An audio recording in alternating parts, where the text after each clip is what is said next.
Hello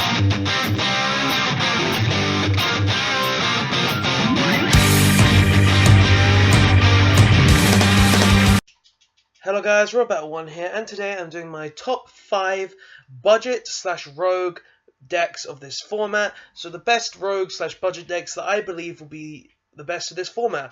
Now, I will not be including Demise decks into this purely because Demise is not a budget card, and I don't really see them being the really rogue decks, because Demise is more of a meta card right now because it's still at free and you can run free Pot of Desires with all of those. So Pot of Desires decks, no, not Pot of Desires, carded Demise decks will not be included on this list. Even though you may be able to run carded Demise in some of them if you choose to, but nonetheless, let's get into this video. So at number 5 we have Lunar Lights. Now, why do I believe Lunar Lights is the 5th best rogue/budget deck? Now, first of all, it's a very cheap deck to build. All of its cards are either common or max ultras from the all holo sets, which I would say you would be spending max on the main core, 30 for the main core, maybe maximum. Because it's consistent of supers, rares, commons, and one ultra rare. It's a very cheap budget cast deck because of that.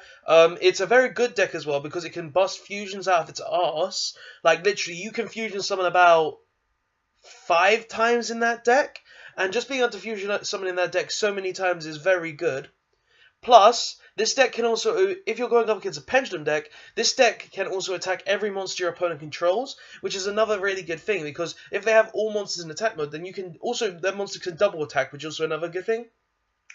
Because just being able to attack all their monsters and attack them twice can lead to many FTK/OTK sorts of things, which is a very good thing as well, which is a very good reason for the deck to be at number 5 of the best rogue deck. A rogue/budget deck. So that's the reason why. That's one of the reasons. The next reason is that it can use the pendulum mechanic because it has a scale 6 and a scale 3. I believe it's a scale 3. I can't really remember, but because of that, it's able to then pendulum summon, and pendulum summoning in any deck is obviously really good because it allows you to make your fusion plays a lot more easier, and you're able to just summon a lot of more monsters to go for game in the deck, which is another good thing. Also, the deck has its own miracle fusion in the form of a scale, so every turn you're able to banish monsters from your graveyard to fusion summon, which is another good reason. And the final reason why it's one of the 5th best rogue/budget deck is because it has its own towers, and having its own towers is just stupidly good because most decks don't actually have their own towers, and just being able to summon a monster that is literally a Cliffort Towers is always good. So that's why this deck is at number 5 of my, what I think is the best rogue/budget-esque decks. So number 5, Lunar Lights. Let's move on to number 4. So, number 4, I have chosen Cyber Angels.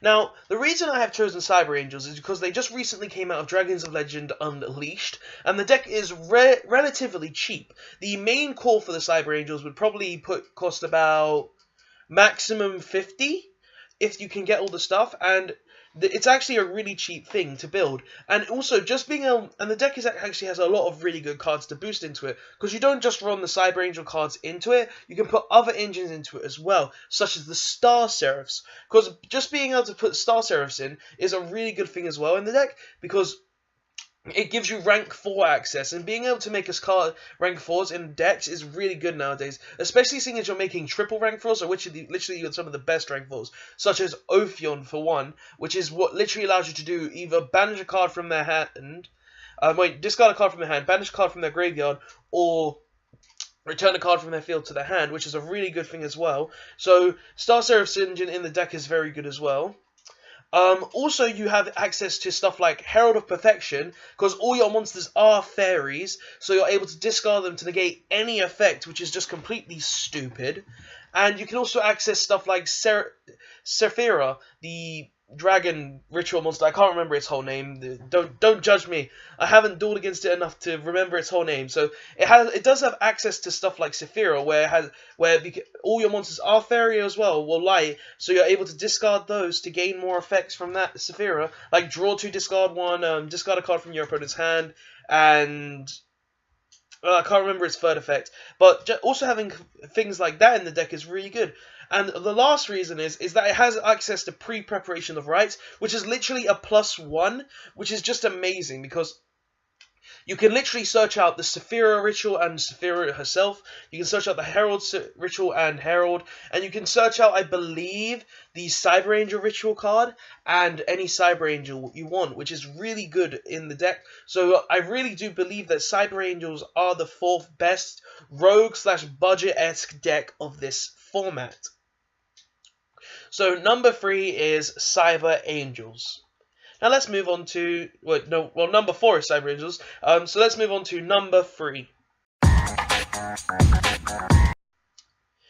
So number 3 is Heroes. Any hero variant really, because Heroes in general are a really good deck. Because Heroes, even though we haven't gotten back Stratos, we still have access to the rank 4 engine, which is very easy for us to make, because we can make rank 4s out of our arse very easily just by special summoning Bobbleman from hand, using Summoner Monk, using Goblinberg, stuff like those in the hero deck. So you're able to summon like lots of monsters to make a rank 4 to make the rank 4 possible. The deck can also FTK really easily because of the different variants. You can play the Fusion variant, which can FTK very easily. The Xyz variant can even FTK really easily because you make like a Blade Armor Ninja and an Excalibur or something like that, which is really good. The deck can also use the Fusion variant, which can summon like zero Masked Hero things, all sorts of those. So you're able to bust out a big board. And you also have the Masked Hero variant in general, which also the Fusion variant, which can bust out Darklaw, which is a very good thing as well. Because Darklaw is always a good card, and no matter what anyone says, Darklaw will always be a good card. Because Darklaw is literally like, I'm summoned, you want to search, I'm banishing a card from your hand, oh, card sent to graveyard is banished. So Darklaw is literally one of the key things in this deck that makes it the 3rd best deck in the format. Which is very good because, honestly, Heroes are the best deck. In my opinion, are a very amazing deck and can compete with meta very easily. So that's why I call this the 3rd rogue/budget-esque deck. Because it's actually very cheap and you could probably build the deck yourself for about maximum 100. Because all you really got to do is buy free structure decks of the Hero Strike if you can find any. And then just buy rank 4s, acids, and stuff like that. So I'd say max 100 maybe if you're wanting to build heroes. So it's a very budget-esque / it's a very good rogue deck of this time. And that is why I think of it as the 3rd best rogue / budget deck. So yeah, number 3 is Heroes. And let's move on to number 2. So number 2 I think is Evil Swans. Now why Evil Swans? For starters, Evil Swans are a rank 4 based deck. They're a very cheap deck to build, I would say a maximum 100 as well. Maybe a bit more if you want to get stuff like strikes as well. But they're getting reprinted, so they will be cheap as well soon.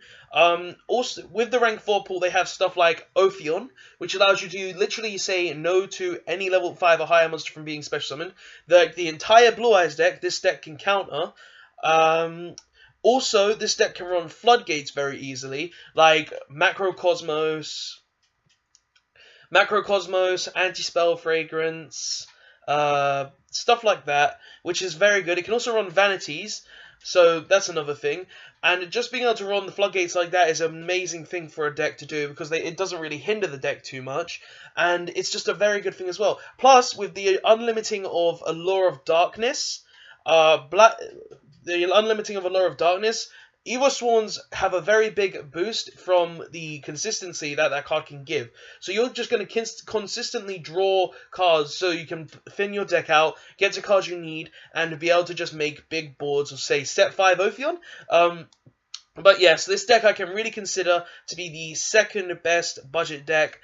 and it's a really good deck in general if you want to play something a little more stun based. So yeah, number 2 is Evil Swans. Let's move on to the number 1. So number 1 is Trains. Now Trains is a deck that we have been waiting for a very long time. I myself did not really want to play Trains because they're not really my playstyle and stuff, but Trains in general are a very good deck. They can bust out rank 10s very easily because of stuff like the Ruffian Railcar. No, that's the Searcher, isn't it? Because of stuff like Switchyard, I believe it's called. The field spell for the trains. Just being able to discard, search train, special summon one from deck, stuff like that. I believe that's what it does. I haven't really read the card, but I believe that's what it does from past experiences. And just being able to special summon out rank 10s very easily is a very good thing. Is a very big thing for a deck, and it's just like rank 10s are some of the most broken cards in the game, because when you look at stuff like Super Galaxy Destroyer, destroy your opponent's entire field, I believe it is. So something like that being made, literally, and you can't actually chain to it.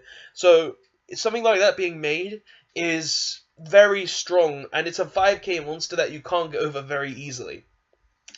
So being a 5k monster of that power is a very strong thing indeed. Another reason why trains in general are number 1 on this list is because they can infuse on the Shadow archetype. Yes, you can put a Shadow engine in the deck, which is what the trains are most common for as Shadow trains, because you're able to use stuff like Shrekanaga, Winder, and other things to be able to actually gain consistency in the deck to make more rank 10 monsters, seeing as Shadow Shrekanaga is a level 10. And being able to do that is very good for the deck, because being able to send a Beast gives you draws, being able to send a Falco gets you to special summon tuners, and also give you access to the Synchro Pool. It also allows you to deck thin with Shadow Fusion, and you can just keep on going through your trains very easily in the deck. And the final reason why trains are number 1 on my list is because this deck can run cards like Skill Drain. Now, being able to run a card like Skill Drain is very good for a deck. Like, when you think about it, Yang Zings, they were able to run Skill Drain. When Skill Drain was at 3, that deck was stupid. And a deck like Trains being able to run Skill Drain and other other floodgates like Anti-Spell, Fragrance, and things is a very good thing for the Train deck. And it's just a very big thing to think that this deck is something that can run many floodgates. Like, it can probably even run stuff like Mistake if you don't really care about the searching part, but I think you do kind of care about it in the trains. I haven't really touched the deck myself, but nonetheless, I can still see this deck being the number 1 rogue/budget deck, best rogue/budget deck of this format. So yeah, guys, that's my reasonings behind these 5 decks, why I think they're the 5 best budget/rogue decks. Give me your opinion on these. Tell me if you guys are going to build any of these decks. Do you think this list is in order? Do you think the list can be changed slightly? Should be changed slightly? Tell me what you think in the comment section below. And as always, guys, please like, comment, and subscribe for more videos. And I'll see you guys next time. Thanks for watching.